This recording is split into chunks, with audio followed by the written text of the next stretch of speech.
তুমি যে মালিক তোমাকে তো প্রমাণ করতে হবে। তুমি ওই একটা ডিজিপি করে প্রিন্ট করে দেওয়ালে ফাটিয়ে দিয়ে তো উচ্ছেদ হয় না, কারণ আমার সংবিধান আমার অধিকার দিচ্ছে।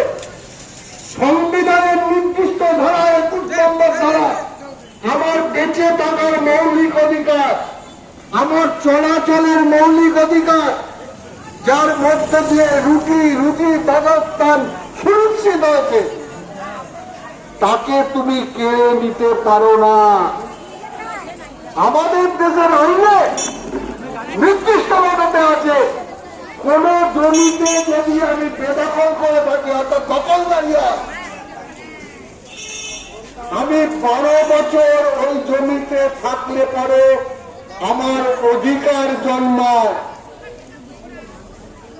এবং এই অধিকার দিয়ে আমি কোর্টে যেতে পারি, আইন আছে আমাকে রক্ষা করবে। তুমি এই জমি ফেলে রাখনি, তোমার অনুরোধ নেই। তুমি রেল, তুমি যে জমিতে মানুষ থাকে, দোকান বাজার যা কিছু আছে, তুমি সরকারের কাছ থেকে নিয়েছিলে ব্যবহার করার জন্য। তুমি এতবার ব্যবহার করনি, তাই মানুষগুলো ব্যবহার করেছে। তাহলে ব্যবহার যখন করেছে, আইনত অধিকার তাদের, তুমি উচ্ছেদ করতে পারো না।